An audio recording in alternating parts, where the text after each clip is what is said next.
I knew I had become invisible in my own family when I set the table for 8 people and ended up eating alone. I am glad you are here. Follow my story until the end and tell me where you are watching from, because I never imagined a family could make someone disappear without ever saying a word. My name is Margaret Collins. I am 68 years old, and until recently, I believed I was the heart of my family. I was the one who remembered every birthday, every graduation, every favorite meal. I was the one who mailed cards, baked cakes, and drove through snowstorms just to watch a grandchild perform in a school concert. If someone had asked me a year ago what mattered most in my life, I would have answered without hesitation. Family. Family was everything. That Saturday morning started like dozens of others before it. I woke up early in my small colonial home outside Boston. The sunlight filtered through the kitchen curtains while coffee brewed in the machine. I stood at the counter making homemade blueberry muffins because my grandson Ethan loved them. My son Daniel had promised the entire family would come for dinner that evening. It had been nearly 2 months since we had all been together, and I wanted everything to be perfect. I spent hours preparing the meal. Pot roast simmered in the oven. Fresh rolls cooled on the counter. The dining room table was covered with my best white tablecloth. I even used the good china that had belonged to my mother. 8 plates, 8 glasses, 8 cloth napkins folded carefully beside each setting. As I worked, I found myself smiling. The house felt alive again. By 5:30 in the evening, everything was ready. The roast was perfect. Candles flickered softly in the dining room. I changed into a navy blue dress and brushed my silver hair one final time. Then I waited. 6 o'clock came and went. No cars pulled into the driveway. 6:15. Nothing. 6:30. Still nothing. I checked my phone. No messages. No missed calls. At first, I assumed traffic was causing delays. Boston traffic could be unpredictable. I poured myself a glass of iced tea and continued waiting. By 7 o'clock, the food had started cooling.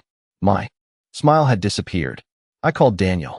The call went straight to voicemail. I tried again. Same result. I called my daughter Amy. No answer. My stomach tightened. Something felt wrong. At 7:30, I finally sat down at the dining room table alone. 8 untouched plates surrounded me. The candles continued burning. The silence felt heavier with every passing minute. Then my phone vibrated. Relief flooded through me as I reached for it. It was not a call. It was a social media notification. I opened the app and froze. There they were. Daniel, Amy, the grandchildren, everyone. They were gathered together at a lakeside restaurant nearly 40 miles away, smiling, laughing, raising glasses for a group photograph. The caption read, "Family night. So grateful for these moments together." I stared at the screen for what felt like forever. My heart did not break all at once. It cracked slowly, quietly, the way ice cracks across a frozen lake. Nobody had forgotten dinner. Nobody had been delayed. Nobody had gotten sick. They had simply chosen to be somewhere else. Without me. I looked around the dining room at the empty chairs. 8 places set. 7 people missing. And for the first time, a question entered my mind that I could not ignore. How long had I been disappearing before I finally noticed I was gone? I did not sleep much that night. After staring at the photograph on my phone for nearly an hour, I quietly blew out the candles and carried the untouched food back into the kitchen. The roast sat cooling on the counter. The rolls had gone cold. One by one, I wrapped everything in containers and placed them in the refrigerator. The dining room looked exactly as it had 3 hours earlier, except now the empty chairs felt different. They felt intentional. I kept telling myself there had to be an explanation. Maybe they had planned the restaurant gathering at the last minute. Maybe someone had forgotten to tell me. Maybe Daniel thought Amy had called. Maybe Amy thought Daniel had called. Families make mistakes. At least that was what I wanted to believe. The next morning, I woke up with the same heaviness in my chest. Sunlight streamed through the bedroom window, but it did not bring comfort. I made coffee and sat at the kitchen table alone. My phone remained silent. No apology. No explanation. No message asking how I was doing. Around 10 o'clock, Daniel finally texted. The message was only 8 words long. "Sorry we missed dinner. Things got complicated yesterday." I stared at the screen. 8 words. After I had spent 2 days preparing a meal for the people I loved most. After sitting alone for nearly 2 hours wondering whether something terrible had happened. 8 words. I typed several responses and deleted them all. Eventually, I sent a simple reply. "I understand. Take care." Then I placed the phone face down and stared out the window. The strange thing was that the restaurant dinner was not what hurt most. What hurt most was realizing it felt familiar. As I sat there, memories started surfacing. Small moments. Forgotten moments. Moments I had brushed aside because I did not want to cause trouble. Last spring, Ethan had won an award at school. I found out through social media photographs posted 3 days later. 6 months before that, the family had taken a weekend trip to Maine. I only learned about it when my granddaughter mentioned the beach during a phone call. The previous Christmas, Daniel told me they were keeping the holiday celebration small. 2 weeks later, I saw photographs online showing more than 20 relatives gathered together. Everyone had been invited except me. At the time, I convinced myself there was a misunderstanding. Now I was no longer sure. I opened my laptop and began scrolling through old photographs, messages, and social media posts. The deeper I looked, the more uncomfortable I became. Family birthdays, graduation parties, summer cookouts, holiday gatherings. Again and again, I found evidence of events I had never attended and never even heard about. What struck me most was not my absence. It was how normal my absence seemed to everyone else. Nobody appeared surprised that I was not there. Nobody asked where I was. Nobody mentioned me at all. It was as if I had slowly faded out of the picture without anyone noticing. Or perhaps they had noticed and simply accepted it. Around noon, I came across a photograph that stopped me completely. It showed my entire family gathered around a large dining table during Thanksgiving. Daniel sat at one end. His wife, Emily, sat beside him. The grandchildren smiled at the camera. Even distant cousins were present. There was one empty chair near the center of the table. My chair. The chair I had occupied every Thanksgiving for nearly 20 years. I stared at it for a long time. Then I noticed something else. Emily was sitting where I always sat, at the head of the family. And for the first time, a thought entered my mind that I had never allowed myself to consider before. Maybe this was not happening by accident. Maybe someone had been carefully moving me out of the picture for years. And maybe I had finally started paying attention. For the next several days, I could not stop thinking about that photograph. The image of my empty chair lingered in my mind every time I walked through my house. I told myself I was being overly sensitive. I told myself grief was affecting my judgment. My husband, Richard, had passed away 3 years earlier, and perhaps loneliness was making me see things that were not there. But deep down, I knew that explanation no longer fit. The evidence was piling up faster than excuses could cover it. On Wednesday afternoon, I sat in my living room with a cup of tea and began sorting through old family albums. The albums filled an entire bookshelf. Decades of birthdays, holidays, vacations, graduations, and celebrations carefully preserved behind clear plastic sleeves. At first, the photographs brought comfort. There was Daniel at age 7 holding a baseball trophy, Amy smiling in her high school graduation gown, Richard standing proudly beside our first home. For a moment, I remembered what it felt like to belong at the center of everything. Then the timeline reached the years after Daniel married Emily. That was when the pattern became impossible to ignore. I turned page after page and noticed something strange. The photographs had changed. Not immediately, not dramatically, gradually, like a tide slowly pulling away from shore. At first, I was still present in every picture. Then I appeared at the edges. Then I was sitting farther away. Then entire events seemed to happen without me. One photograph showed a 4th of July picnic. Everyone was gathered around a long table in a public park.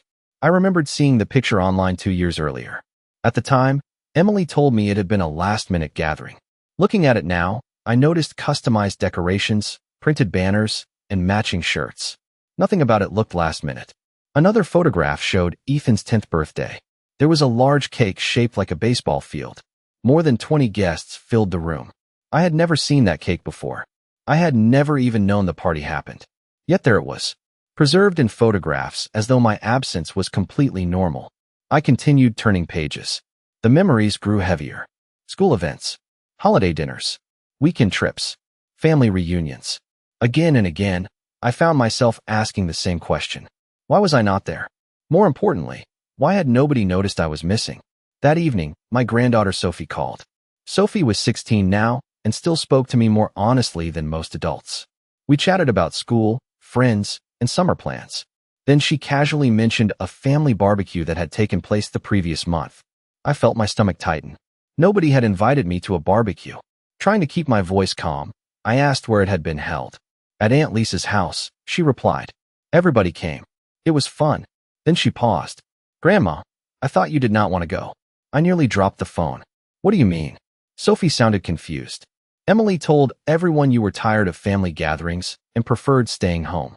For several seconds, neither of us spoke. I felt as though all the air had left the room. Sophie quickly changed the subject, unaware of what she had just revealed. But I barely heard the rest of the conversation. After we hung up, I sat motionless in my chair. Emily had not simply forgotten to invite me. She had been speaking for me, explaining my absence, creating reasons I had never given. Suddenly, dozens of missing invitations started making sense. The unanswered questions, the strange misunderstandings, the repeated exclusions. Someone had been building a story about me behind my back, a story in which I no longer wanted to participate in family life. And the most frightening part was that everyone seemed to believe it. After my conversation with Sophie, I could not convince myself anymore that these exclusions were accidents. The pieces were beginning to fit together, and the picture they formed was not one I wanted to see. That night, I sat alone in my living room long after sunset. The television remained off. The house was silent except for the ticking of the grandfather clock Richard had bought 25 years earlier. I found myself staring at an old framed photograph on the mantel. It showed our family gathered around a Thanksgiving table nearly 10 years ago. Richard stood behind my chair with his hands resting on my shoulders. Daniel sat to my left. Amy sat across from me. The grandchildren were still young enough to climb onto laps without asking permission. Everyone looked happy. Everyone looked connected. I wondered what Richard would think if he could see us now. More than once during our marriage, he had warned me about something I refused to acknowledge. Richard had always been more observant than I was. He noticed details. He paid attention to patterns.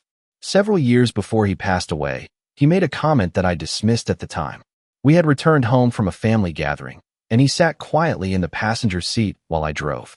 Finally, he said something that surprised me. Emily likes being in control. Be careful she does not become the gatekeeper between you and the family. I laughed when he said it. Emily had only been married to Daniel for a few years. She seemed organized, energetic, and devoted to the family. I told Richard he was imagining problems that did not exist. He never argued. He simply nodded and changed the subject. Looking back, I wished I had listened more carefully. As the days passed, old memories resurfaced with uncomfortable clarity. I remembered a Christmas dinner 5 years earlier when Emily volunteered to coordinate invitations. Several relatives failed to appear. Emily blamed confusion. Over dates, I remembered a family reunion where my assigned seat had been moved to the far end of the room. Emily said it was necessary because of space limitations. I remembered birthday parties where I arrived late because I had been given the wrong starting time. At the time, every incident seemed small. Every explanation sounded reasonable. But now, viewed together, they created a pattern I could no longer ignore. The more I thought about it, the more I realized something else. Emily rarely excluded me directly. She operated through misunderstandings, through missing information, through polite explanations. She never appeared cruel. In fact, she often appeared helpful. If anyone questioned her decisions, she always had an answer ready. A scheduling mix-up, a communication problem, a misunderstanding. Somehow she always remained innocent while I remained absent. On Friday afternoon, I decided to stop relying on memory alone. I bought a spiral notebook from a local office supply store and began writing everything down. Dates, events, conversations, photographs, missed invitations, comments from relatives. I filled page after page. The notebook slowly became a timeline of my disappearance. By evening, I had documented more than 20 separate incidents spanning nearly 6 years. Some were minor. Others were impossible to dismiss. Yet one detail stood out above all the others. Almost every event flowed through Emily in some way. Invitations, planning, communication, family schedules, group messages. She controlled the information. And information, I was beginning to realize, was power. As I closed the notebook and placed it on the kitchen table, I felt something shift inside me.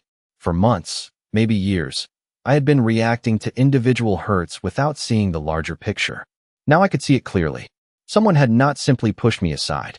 Someone had carefully rearranged the family around my absence. And for the first time, I stopped asking whether it was happening. Instead, I started asking why. The following Saturday, I decided it was time to confront the growing pattern I had discovered. I brewed a pot of tea and carefully set the table as if preparing for a meaningful conversation.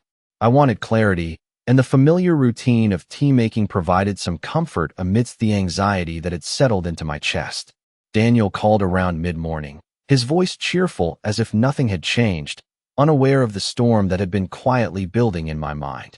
I invited him over, explaining that I wanted to go over some old family photographs and documents to preserve our family history together. When he arrived, he immediately noticed the stack of albums and the notebook lying beside them. I gestured for him to sit down, and for a moment, he looked curious rather than concerned. I began slowly, showing him each photograph where my presence was missing, each event where I had been excluded, and each message or misunderstanding that had been explained in a way that left me feeling invisible. I spoke clearly, calmly, and without accusation. Daniel listened, his brow furrowing, and occasionally nodding as he absorbed the information. Emily was noticeably absent, and I made it a point not to mention her directly at first. I wanted Daniel to understand the full scope without the conversation devolving into blame. As the hours passed, we continued sorting through albums, letters, and screenshots, marking dates and events in my notebook. Daniel began connecting the dots, his tone softening, and I could see the discomfort in his eyes as he realized the extent of the pattern. He asked questions, not in anger, but in disbelief, as though pieces of a puzzle he had never noticed were now falling into place. We discussed how small actions, forgotten explanations, and overlooked invitations had compounded over time to make me feel excluded. I could sense that Daniel had not previously understood how much impact these subtle shifts had on my role in the family. There were moments of silence, where the weight of years without my voice in family matters pressed upon us both. By mid-afternoon, the mood began to shift from discovery to problem-solving. Daniel suggested ways to ensure I remained included, from updates about events to clear communication channels, and even potential family gatherings where my presence would be explicitly requested. I felt a cautious optimism, realizing that acknowledgement was the first step toward change. He mentioned wanting to have a conversation with Emily, but I emphasized that my primary goal was understanding and regaining my sense of belonging before addressing others. As the sun began to set, the warm light filled the living room, and for the first time in days, I felt less isolated. It was not a resolution, but it was a start. Daniel promised to be more mindful, to help restore connections, and to listen when I spoke about family matters.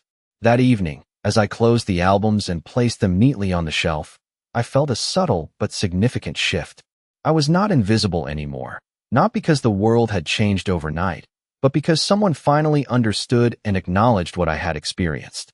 The air felt lighter, and though challenges remained, hope began to settle where resentment had grown, showing that even small acts of awareness and empathy could begin to bridge years of unseen absence.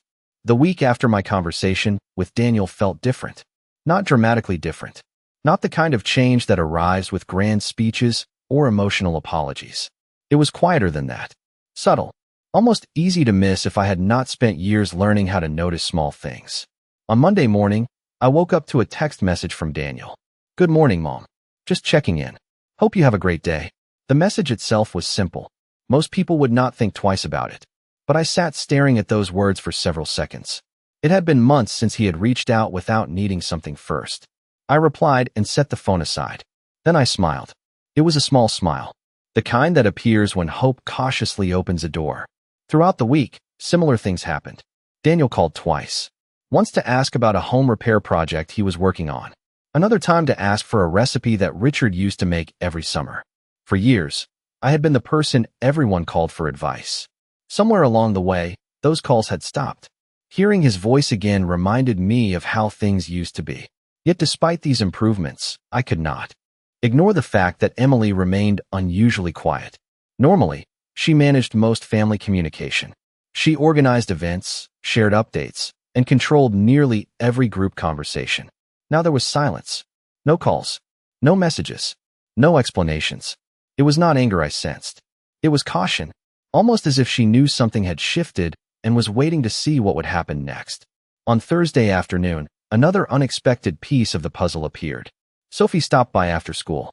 She often visited when she needed a quiet place to study or escape the noise of her busy house.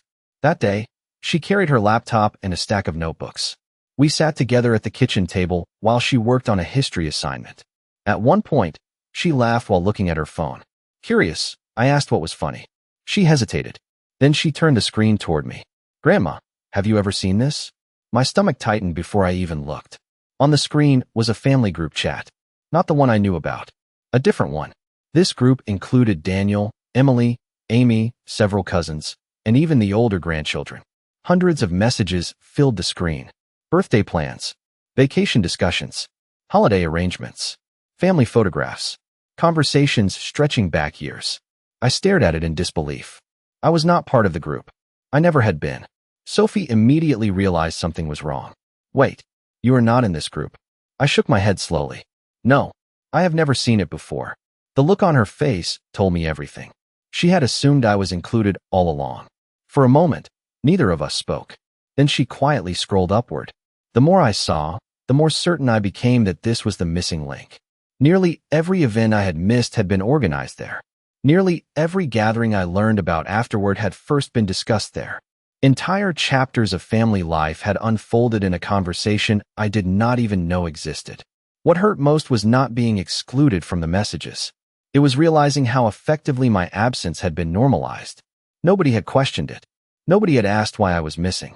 Nobody had noticed that the family matriarch was absent from the very conversations shaping the family itself. That evening, after Sophie left, I opened my notebook again. I added another entry, another date, another discovery. Then I sat quietly by the window as darkness settled over the neighborhood. For months, I had been collecting fragments. Now the fragments were becoming a complete picture. And for the first time, I had proof that my disappearance had not happened by accident. Someone had left me outside the door while the rest of the family carried on inside. The discovery of the family group chat changed everything. Until that moment, I had been working with suspicions, patterns, and fragments of information. Now I had something tangible, something real. I spent the next 2 days thinking about what to do with what I had learned. Part of me wanted to call Daniel immediately and demand an explanation.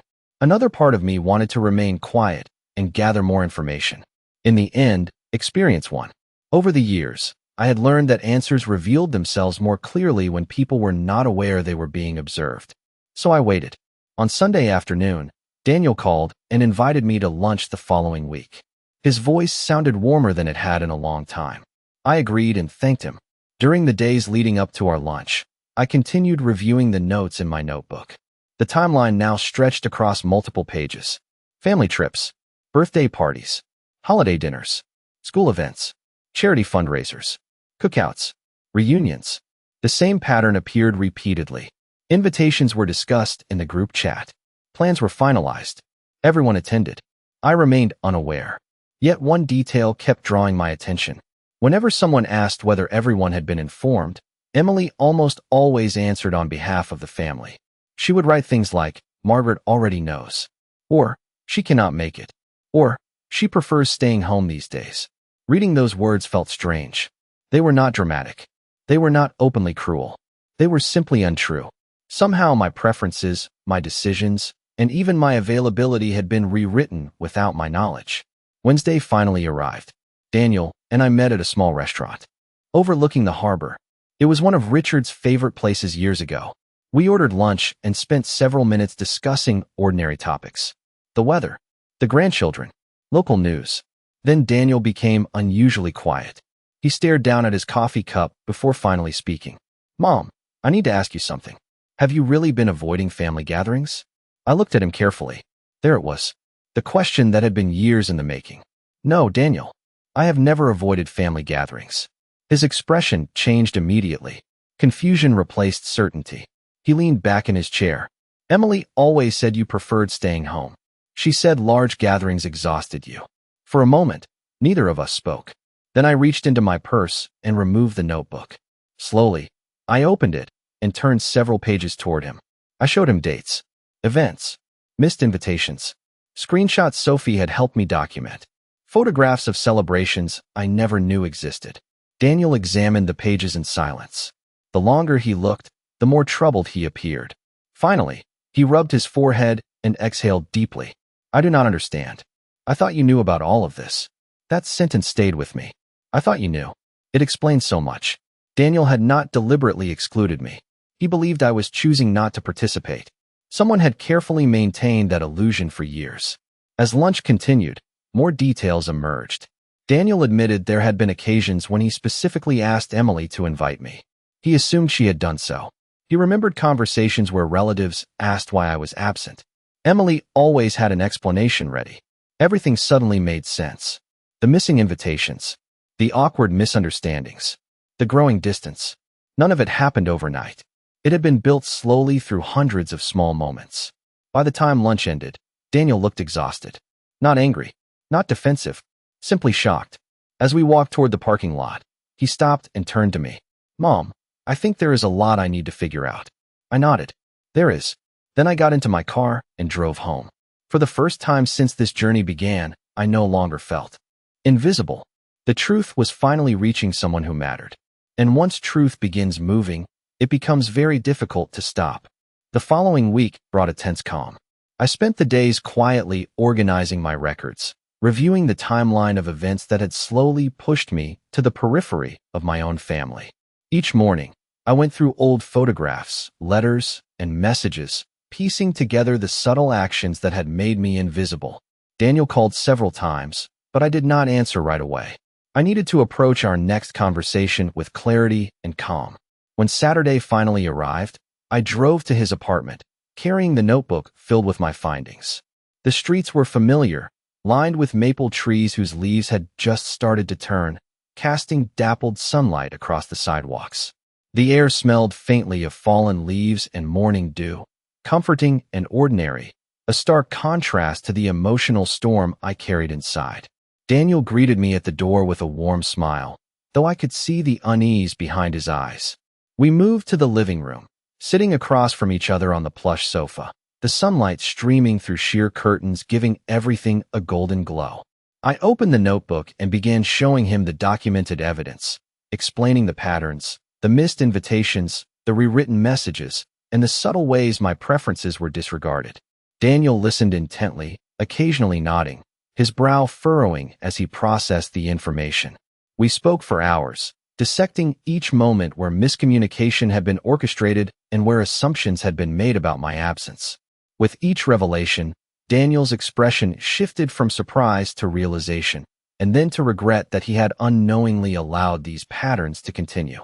I remained calm, speaking with a measured tone, not accusing but simply presenting facts and memories that had been collected carefully. As the conversation unfolded, Daniel began to recognize the impact on our family dynamics, the emotional distance that had grown between us, and the silent pain that had accumulated over the years. We explored ways to rebuild the connections, starting with acknowledging my presence and contributions, planning inclusive gatherings, and ensuring transparent communication. By the time our meeting concluded, there was a sense of relief, a quiet understanding that things could change. We agreed to start small, reintroducing traditions and shared experiences gradually, allowing space for trust and honesty to take root. Walking back to my car, I felt a renewed sense of agency and visibility, knowing that for the first time, my voice was being heard and respected. The journey to reclaim my place within the family was far from over, but the first steps had been taken thoughtfully and intentionally, guided by patience, documentation, and the courage to confront years of invisibility with clarity and dignity. 2 weeks later, I stood in my kitchen preparing another family dinner. The same kitchen, the same dining room, the same table that had once held 8 untouched plates while I sat alone wondering where everyone had gone. But this time felt different. Sunlight spilled across the hardwood floor as I arranged serving dishes and folded cloth napkins. The familiar routine no longer carried sadness. It carried purpose. In the weeks following my conversations with Daniel, small changes had begun taking root. Not because anyone made dramatic promises. Not because there had been emotional confrontations. The change happened because the truth had finally been acknowledged. Daniel started including me directly in family plans. He called instead of relying on secondhand messages. He sent invitations himself. More importantly, he listened. For the first time in years, I felt like my voice mattered. That afternoon, Family members began arriving one by one. Amy arrived first, carrying a homemade pie. Sophie followed shortly after, smiling as she hugged me at the door. The grandchildren filled the house with noise and laughter. Soon the familiar sounds of family life echoed through every room. Yet what stood out most was something almost invisible. Nobody seemed surprised that I was there. Nobody treated my presence as unusual. It was as though the family had quietly remembered something important that had been forgotten. As everyone settled into conversation, I noticed Daniel moving through the room differently. He made introductions. He asked for my opinion. He included me in discussions about upcoming holidays and family plans. These were simple gestures, small moments. Yet after years of exclusion, they felt significant. Emily arrived later than everyone else. She greeted me politely and helped carry dishes into the dining room. There was no confrontation between us, no dramatic scene. In truth, I had stopped seeking one. The notebook filled with evidence remained safely stored in a drawer at home. I no longer needed it. Its purpose had already been served. The truth had done what anger never could. It had revealed itself. Throughout dinner, I watched my family interact. The grandchildren shared stories from school. Amy talked about work. Daniel discussed plans for the upcoming summer. I listened carefully, realizing something important. For years, I believed my greatest loss was missing events. Missing birthdays. Missing vacations. Missing celebrations. But I had been wrong. The real loss was feeling unseen. Feeling as though my absence no longer mattered. That was the wound that cut deepest. And now, slowly, it was beginning to heal. After dinner, Sophie suggested taking a family photograph. Everyone gathered in the backyard beneath the fading evening light. The sky glowed shades of gold and orange above the trees. We arranged ourselves naturally, laughing as the grandchildren argued over where to stand.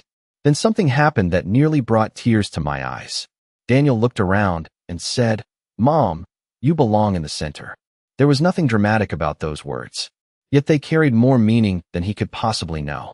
I stepped forward and took my place among the people I loved. The camera clicked. For a brief moment, time seemed to pause. Later that night, after everyone left, I stood alone in the quiet house and looked at the photograph on my phone. I smiled. Not because everything was perfect. Families are never perfect. Not because every question had been answered. Some questions never are. I smiled because I had finally learned something important. Sometimes, people do not disappear all at once. They fade slowly through silence, assumptions, and neglect. But they can return the same way. One conversation, one truth, one act of recognition at a time. I no longer needed revenge. I no longer needed explanations. I only needed to be seen. And at long last I was.